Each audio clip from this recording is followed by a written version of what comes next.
So in life, there's bad movies like this. Terrible, but enjoyable. And then there's bad movies like this that make you want to say, "Shut it off, Otto! Shut it off! It will stabilize! It's under control!"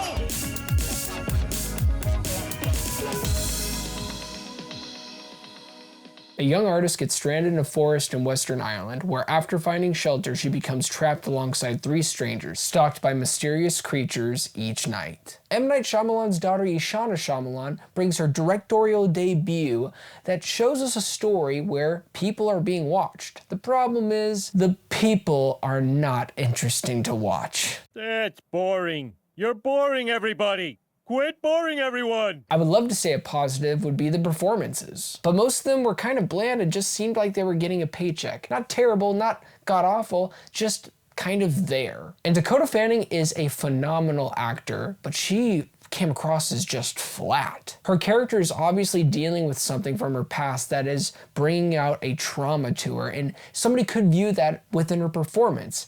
I perceived it as just boredom though. The real positive I can give is that the opening of this film is just straight up juicy, atmospheric horror. It's creepy, eerie, full of despair, and I wish the movie could have held that tone for the rest of the journey. It just sadly doesn't. On a high note, Ishana captures the film really well, bringing us into Ireland with all of its beautiful landscape. She makes this wide backdrop feel so tight and small and tense. And I will say this, she is a very capable director. Previous projects that she has done, like this is her first film, but she has directed a couple episodes from her father's show, Servant. I gotta say, the episodes that she did direct were really solid. But let me tell you what, whoever wrote this script needs to go back to writing school or just stop altogether with writing films, because my God, when I say that this person is bad,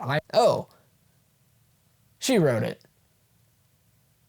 Yeah, not good. The movie should have been called The Watchers, who see and hear nothing but exposition. The movie starts to fall apart when Dakota Fanning's character meets the other people that are involved in this narrative. And it's because the people are not interesting. They're not likable. Worst of all, the characters that have to interact with each other, there's no real sense of a relationship or a bond that is happening between the 4 leads. And as we go further into this premise of the creatures that are watching them, the movie did have my engagement when it came to the ideas of who are these creatures, or what are these creatures? Why are they watching them? Why specifically this location? What is truly going on? And then you get the answers, and they are bad. They are terrible. And after we get all this information about the Watchers, there are so many moments that go by that genuinely have me checking out of the film. And it's because I didn't care about the characters